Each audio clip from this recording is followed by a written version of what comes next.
한 아이가요, 아빠에게 아빠 사람은 어떻게 태어나는 거예요? 이렇게 물어봤어요. 그랬더니 아빠가 신앙을 조기 교육부터 잘 신앙교육을 해야 한다고 생각하면서 아담과 하와가 아이를 낳고 그 아이들이 어른이 돼서 또 아이를 낳고 그리고 그 아이들이 또 어른이 돼서 아이를 낳고 그렇게 계속 지금까지 너까지 이어진 거란다. 그랬어요. 아이가 고개를 끄덕끄덕하면서 쪼로로 엄마한테 달려갔어요. 그럼 엄마한테 달려가서 어떻게? 엄마한테 똑같이 물어본 거예요. 사람은 어떻게 태어나는 거예요? 그래서 엄마가 아주 똑똑한 척 이렇게 이야기를 합니다. 우리는 옛날에 원숭이였는데 진화해서 지금처럼 되었단다. 아이가 막 갑자기 머리를 부여잡고 아빠한테 와서 막 소리를 치는 거예요. 아빠 저한테 거짓말 한 거예요? 그랬더니 아빠가 정색을 하면서 이렇게 얘기를 했답니다.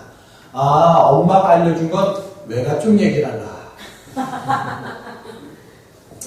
자, 사람들은 혈통을 중요하게 생각하죠. 무슨 씨, 무슨 파, 몇 대서 뭐 이렇게 이야기를 하잖아요. 무슨 김씨, 뭐 무슨 이씨 이렇게.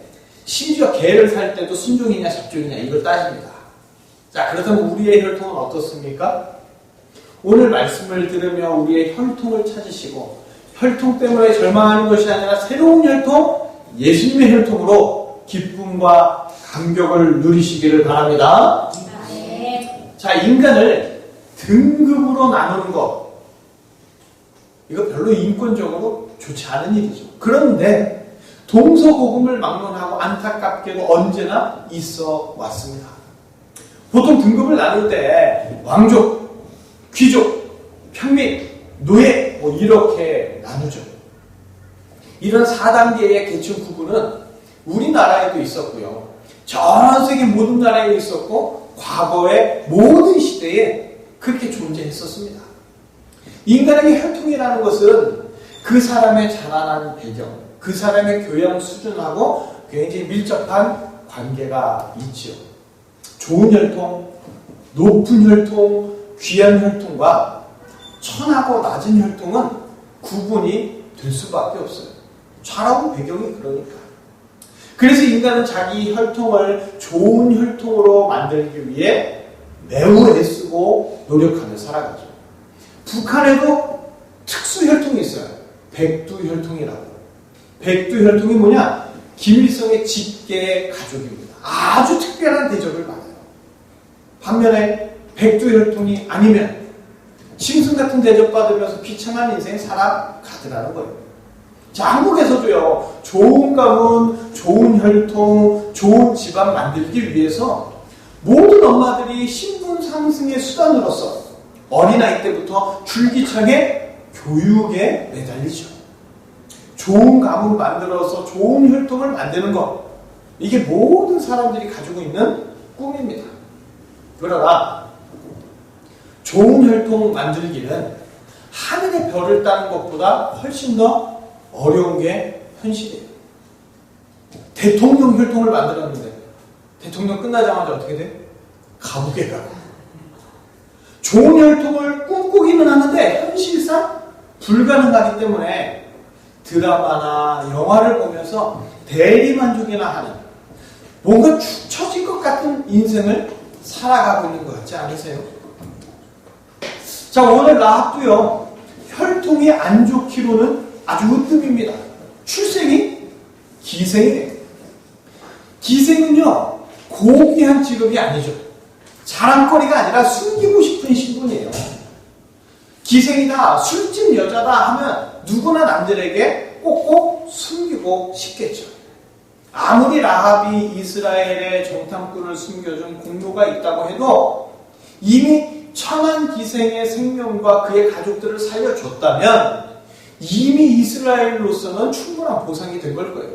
그런데 어차피 죽을 인생 살려준 것만으로도 충분한데 오늘 성경에서 라합은 이스라엘에 아주 잘 정착을 해서 삽니다. 게다가 새롭게 이스라엘의 남편을 만나서 아름다운 가정까지 꾸미고 살죠. 아주 아름다운 이야기, 해피엔딩으로 끝납니다. 동화같이 예쁜 이야기예요.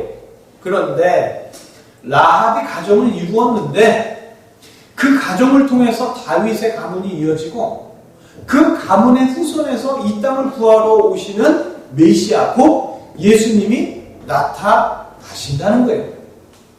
전능자 예수님은요, 전능하시니까 이 땅에 내려오시기 위해서 2000년 전에 아브라함 때부터 얼마든지 자기 혈통을 조절할 수 있지 않겠어요?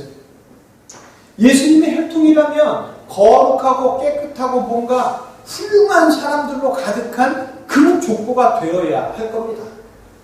인간이라면 자기 선조, 자기 후손을 조절할 수가 없죠.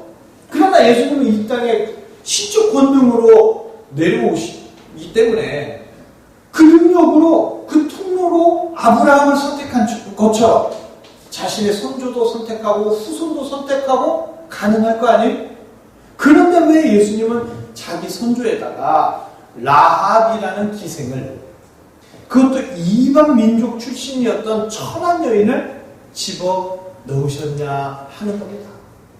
아무리 생각을 해봐도 예수님의 족보에 기생 라합이 들어간다는 거, 좀처럼 이해할 수 없고 듣는 누구도 받아들이기 힘든 문제예요.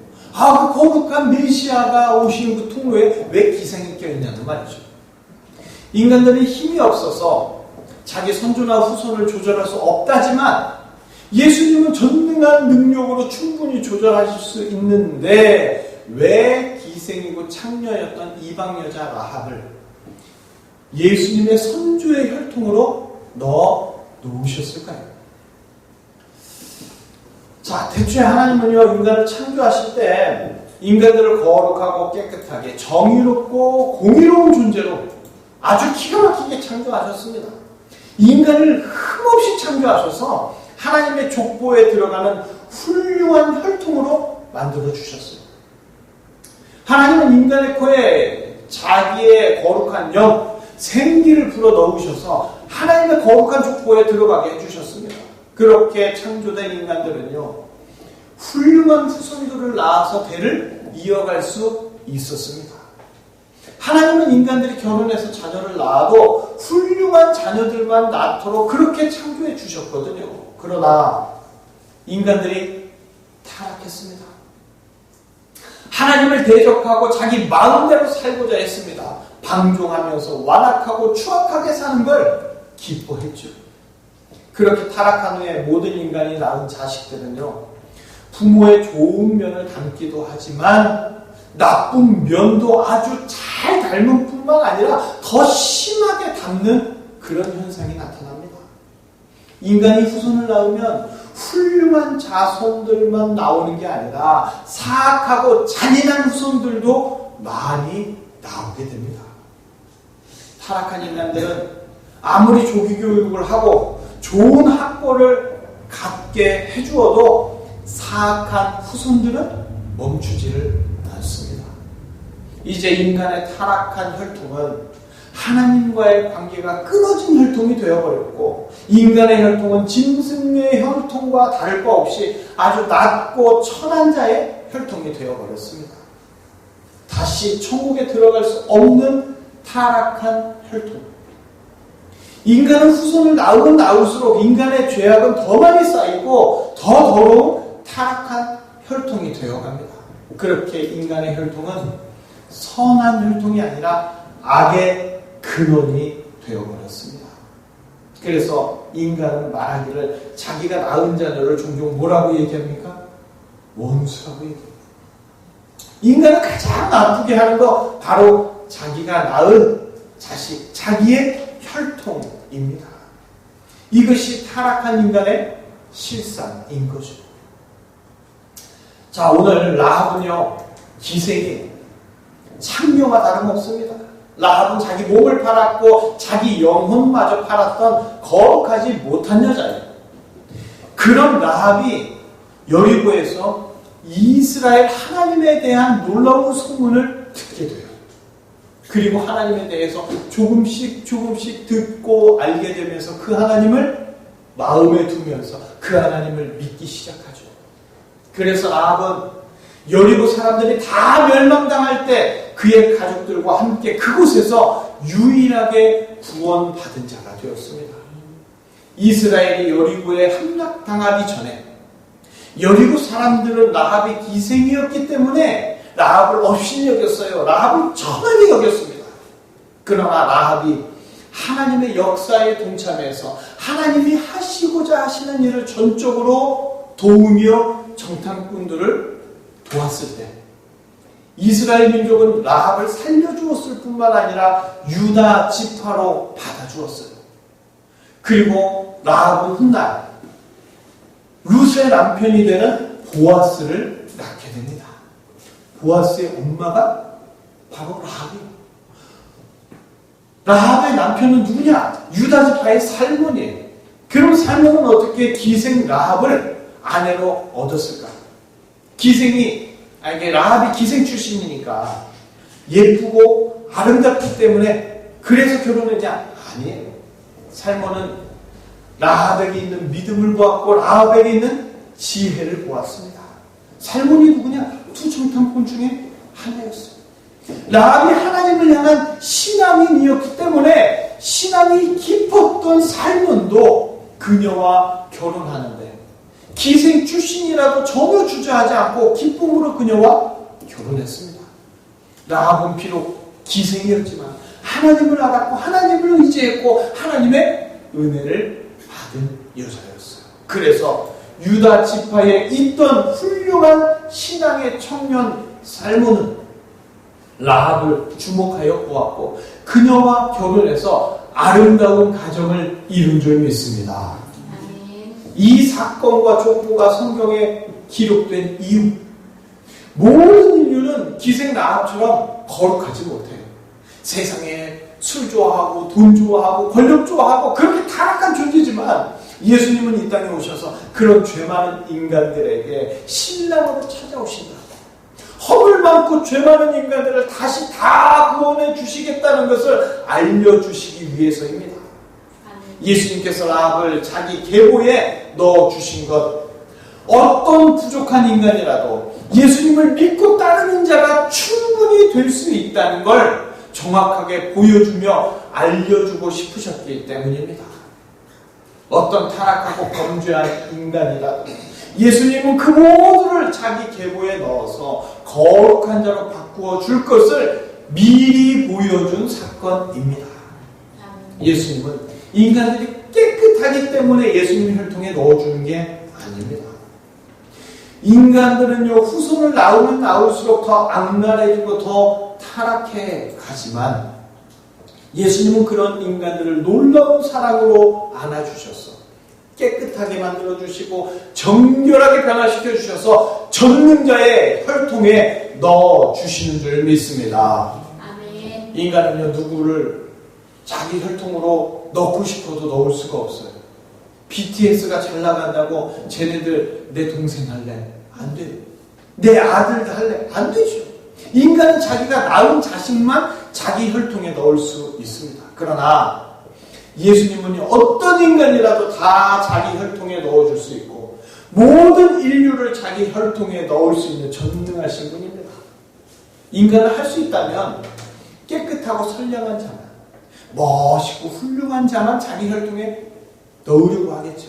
그러나 예수님은요, 그 어떤 더럽고 추악한 자라도 자기 혈통에 넣어서 깨끗하게 만들어 주시는 분입니다.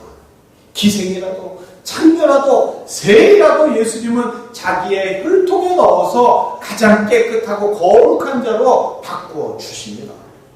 깨끗한 인간만 자기 혈통에 넣어서 이렇게 구원해주는 제한적인 분이 아니라 인간이 더럽고 추악해도 자기 혈통에 넣어줄 수 있는 유일한 구원자, 깨끗하고 거룩한 자만 예수님의 혈통이 될 수 있는 게 아니라 예수님의 혈통에 들어오면 아무리 더럽고 추악한 자도 깨끗하고 거룩하게 됩니다. 이것이 바로 전능하신 예수님, 구원자 예수님의 능력인 줄 믿습니다. 아멘. 그런데 사람들은요, 예수님 더럽고 추악한 죄인들에게 찾아가셔서 그들을 예수님의 혈통으로 그들의 혈통을 바꿔주시려고 할 때마다 예수라는 청년이 의로운 사람들에게 찾아가지 않고 더럽고 추악한 죄인들에게만 찾아가는 거, 예수라는 자도 더러운 죄인이기 때문 아니냐 아주 심하게 오해하고 비방했습니다.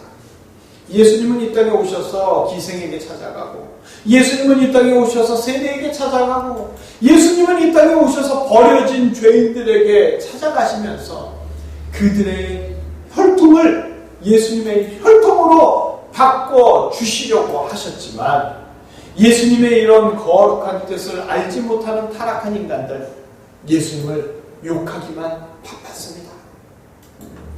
예수님이 저질이니까 이쁜 여자만 밝히면서 예쁜 참기들을 찾아다닌다고 쌍스럽게 욕하고, 예수님이 추잡해서 돈 많은 세리들만 좋아하면서 돈이라면 너무 좋아서 사죽을 못 쓰며 덤벼드는 돈벌레라고 예수님을 마구 비방했습니다.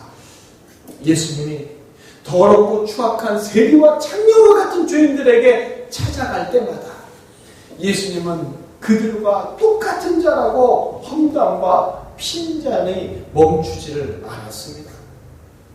예수님은요, 더러운 자들을 자기 혈통에 넣어주려고 했기 때문에 더러운 자들이, 추악한 죄인들이 당해야 할 욕과 비방을 예수님이 다 당하셔야만 했습니다.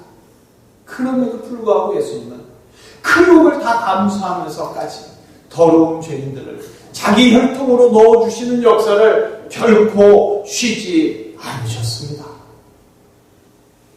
예수님은 라합만 자기 혈통에 넣어주신 게 아니라 모든 자를 자기 혈통에 넣어주시기 위해서 이 땅에 오셨습니다. 예수님이 이 땅에 오신 것은 모든 자를 하나님의 자녀로 만들기 위해서요. 예수님은 죄인들을 찾아가시죠. 죄인들을 하나님의 자녀로 삼아 주시려고 그러시는 거예요. 예수님은 의인을 찾아가지 않았습니다. 자칭 의인이라고 생각하는 자들은 스스로 자기 혈통을 깨끗하게 만들 수 있다고 생각하는 자들이에요. 이런 자들은 자기가 죄인이라는 것을 거부하죠. 그래서 이런 자들은 예수님을 전혀 필요로 하지 않습니다. 예수님은 자기를 기생처럼 세상에서 타락한 인간이라고 고백하는 자들에게 찾아가시고, 그들을 거룩한 혈통으로 만들어주시는 역사를 행하여 주십니다. 예수님이 이 땅에 오셔서 그토록 죄인들을 찾아가셨던 것, 죄인들을 예수님의 혈통, 예수님의 족보 안으로 들어오도록 해주셔서 구원해 주시기 위해서였어요. 예수님의 족보는 어떤 죄인이라도 다 들어올 수 있도록 활짝 열려 있습니다. 예수님은 자기 혈통과 족보 안으로 어떤 죄인이라도 모든 자들을 다 넣어주시기 위해서 지금도 죄인들을 찾으시며 지금도 죄인들을 부르시는 줄 믿습니다. 좋은 혈통은요, 정해진 게 아니에요. 만들어지는 겁니다. 신의 혈통은요, 정해진 게 아니라 만들어지는 혈통이에요. 누구에 의해서? 예수님에 의해서. 예로부터 좋은 혈통을 만들기 위해서 수없이 노력하고 교육하고 했어요. 하지만 인간들의 타락으로 좋은 혈통은 나쁜 혈통으로 바뀌어서 더 이상 좋은 혈통으로 돌아오지 않습니다. 인간의 혈통은 불완전한 혈통이고 인간의 혈통은 무능력한 혈통입니다. 그러나 예수님의 혈통은 신의 혈통, 전능자의 혈통이죠.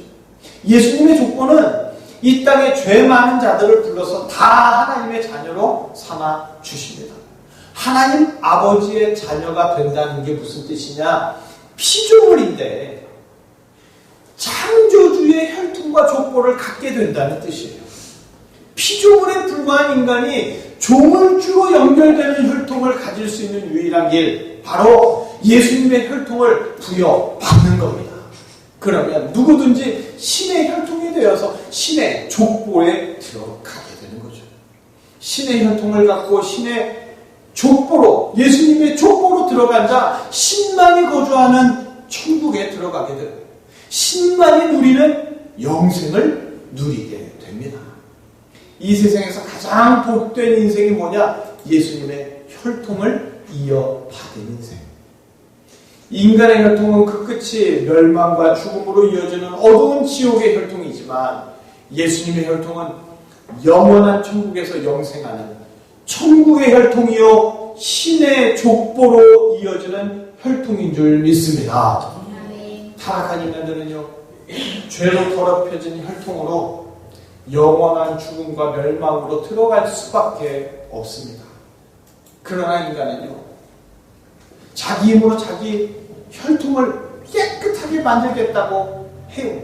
그러나 거룩하고 깨끗한 혈통은 될 수가 없습니다. 이런 희망이 없는 인간들에게 사랑의 하나님 아버지께서 더럽고 추악한 인간의 혈통을 완전히 바꿔주시기 위해서 예수님을 이 땅에 보내주십니다. 타락한 인간들을 불쌍히 긍휼히 여기셔서 인간의 모습으로 이 땅에 오신 예수님을 통하여 모든 죄인들이 의인의 혈통으로 예수님의 혈통으로 들어오도록 그 혈통을 거룩하고 깨끗한 신의 혈통으로 바꿔주시면서 하나님 아버지의 족보 안으로 넣어주십니다. 하나님 아버지의 자녀로 만들어 주십니다.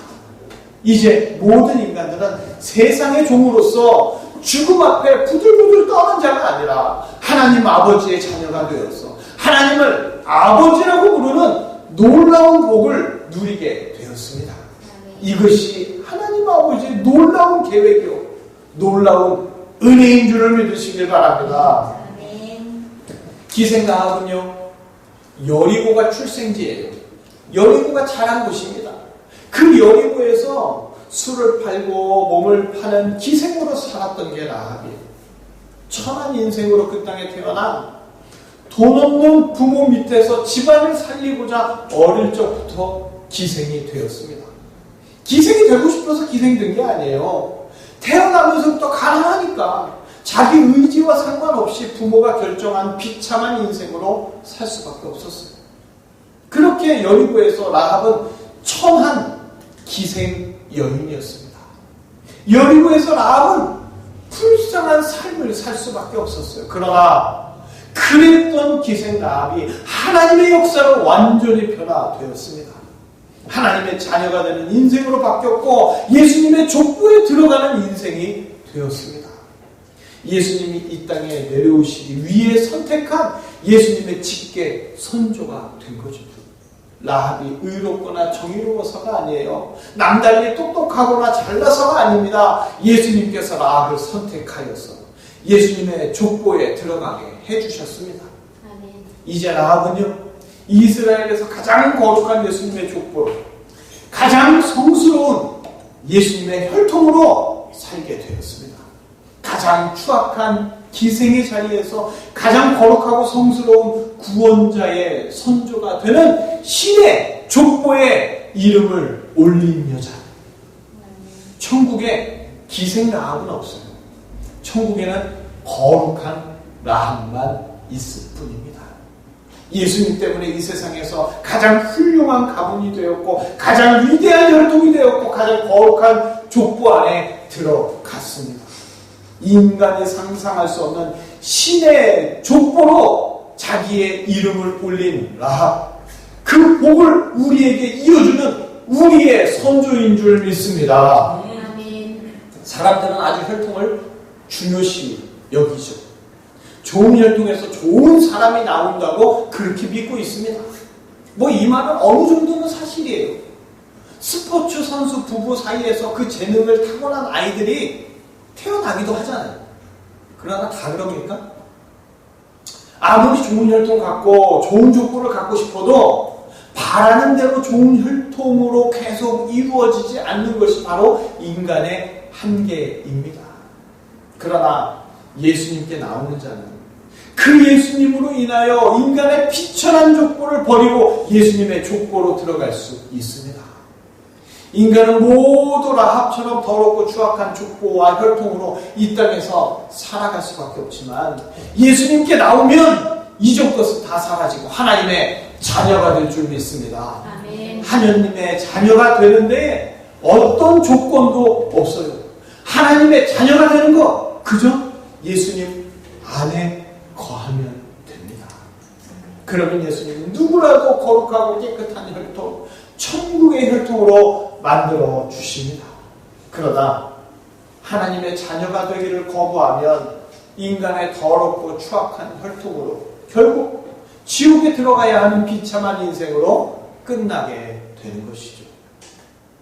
우리는 주의 성도입니다. 성도는요, 인간의 혈통으로 사는 사람들이 아니에요. 물론 성도에게도 김씨라는 혈통도 필요하고 이씨라는 혈통도 필요하고 뭐 정씨, 류씨 뭐 다 필요해요. 기독교인이 된다고 해서 인간의 혈통을 무시하거나 거부하는 게 아닙니다. 인간의 혈통도 필요하죠. 자신의 성씨를 갖는 인간적인 족보도 필요합니다. 그러나 인간으로는 구원받을 수가 없어요. 인간의 혈통으로는 하나님의 자녀가 될 수 없다는 거예요. 우리 아빠가 목사, 우리 아빠가 장로, 아무 상관없어요. 인간의 혈통으로는 천국에 갈 수 없습니다. 그래서 성도는 인간의 혈통이 아니라 예수님의 혈통을 갖고 예수님의 족보에 들어간 자, 인간의 족보에서 신의 족보로 옮겨진 자가 바로 성도입니다. 누가복음 3장 38절 우리 함께 읽어보실까요? 우리 함께 읽겠습니다.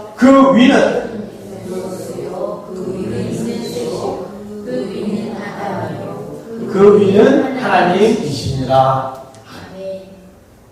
누가복음은 족보를 거꾸로 올라가고 있어요. 성도의 족보는 끝으로 올라가면 반드시 하나님에게로 연결됩니다. 이게 바로 성도의 영광이고 성도의 정체성이에요. 어떤 인간도 교육으로, 인성으로, 의로운 행위로 절대 신의 족보에 들어가는 게 아니라 오직 예수님으로만 신의 족보에 들어가는 줄 믿습니다. 아멘. 우리는 인간적인 노력으로 좋은 혈통에 이르려는 미련한 삶을 살아서는 안 됩니다. 우리의 혈통은 예수님의 혈통으로 이어져야 돼요. 아이 잘 교육시킨다고 혈통이 좋아지는 게 아니라는 거예요. 아이에게 좋은 혈통이 되게 하려면 예수님을 알려줘야죠. 우리는 이 세상에서 어떤 노력으로도 좋은 혈통을 가질 수 없어요. 교육을 많이 받아서 박사가 되고 교수가 되어서 그런 인간의 혈통으로 천국 갈 수 없습니다. 천국은 공부 잘하면 가는 곳이 아니에요. 우리는 이 세상에서 어떤 성공을 해도 신의 혈통을 가질 수 없습니다. 이 세상에서 돈을 아무리 많이 모아도 재벌이 되어서 이름을 널리 알려도 천국에 갈 수 없습니다. 천국은 신의 족보를 가진 자, 예수님의 족보 안에 있는 자만이 들어갈 수 있는 곳이에요. 신의 족보, 예수님의 족보, 예수님이 안아주시면 되는 거예요. 예수님만이 우리의 족보를 신의 족보로 바꿔주시는 유일한 구세주입니다. 이 세상에서 공부도 필요해요. 직업도 필요합니다. 하지만 가장 중요한 것은 예수님의 혈통이 되는 것입니다. 예수님의 족보에 들어가면 천국은 저절로 들어가게 되는 거예요. 그래서 우리는 오늘 이 시간 예배를 드리고 있습니다. 예배 드리는 것이 예수님의 혈통에 참여하는 아주 정확한 길이거든요. 예배를 드리지 않으면 자기 정체성을 알 수가 없어요. 우리는 예배를 통해서 인간의 뿌리를 알게 됩니다. 인간의 뿌리가 어디에 있어요? 진화론자들이 주장하는 원숭이가 아닙니다. 아메바가 아니에요. 인간의 뿌리는 하나님이에요. 하지만 인간이 죄를 지었기 때문에 인간은 자기 정체성을 하나님과 연결하지 못하고 비천한 미생물과 연결하고 원숭이와 연결하는 그런 저주 속에서 살고 있는 겁니다. 이제 우리는 예배를 통해서 나 자신의 정체성을 깨닫고 신의 족보에 들어간 것에 대해서 기쁨과 평안을 누리며 살아야 합니다. 자기 집안을 일으켜야 한다고 교육에, 돈에 집착하는 그런 비천한 인생이 아니라 예수님께 관심을 갖고 예배 때 예수님을 만나기 위해서 몸부림치는 자가 되어야 합니다. 예배가 뭐냐? 우리가 미생물과 원숭이의 후예가 아니라 신의 혈통이고 신의 후예라는 것을 선포하는 예식이 바로 예배입니다. 예배에서 예수님을 만나면 그러면 예수님의 족보가 되어서 신의 자녀로 살아가는 것이고 예배에서 예수님을 만나지 못하면 자연스럽게 원숭이가 조상이 되는 저주 속에서 살아가게 됩니다. 그리스 로마 신화에 등장하는 신들이 왜 그리스 로마 신화가 만들어졌냐? 그리스 로마 사람들은 신이 되고 싶었어요. 신의 족보에 그렇게 들어가고 싶었어요. 상상만 할 뿐 그렇게 되지 못했습니다. 그러나 우리는 예수님이 부르실 때 주여 내가 여기 있습니다. 나아가면 우리는 신의 족보가 되는 거예요. 역사의 이면을 보면요. 그 끔찍했던 세계 제1차 대전, 세계 제2차 대전 그 직전에 무슨 일이 있었냐? 수많은 사람들이 진화론을 믿으면서 자기 조상이 하나님이 아니라 원숭이라고 성경을 불태우는 사건들이 있었기 때문에 하나님의 진노 아래에서 수많은 자들이 전쟁 속에 죽어갔습니다. 하나님을 모르면 짐승을 조상으로 두고 짐승 같은 전쟁 속에서 살아갈 수밖에 없는 거예요. 이 시간 예수님은 예배를 통하여 우리의 정체성을 다시 확립해 주신 줄 믿습니다. 아멘. 우리의 혈통을, 우리의 족보를, 우리의 인생을 나처럼 완전히 바꿔 주십니다. 아멘. 매주마다 예배를 통해서 잃어버린 정체성을 회복하시고 신의 혈통, 신의 족보로 들어가서 날마다 큰 기쁨과 감사 속에서 살아가시기를 주님의 이름으로 축복합니다. 아멘. 기도하시겠습니다.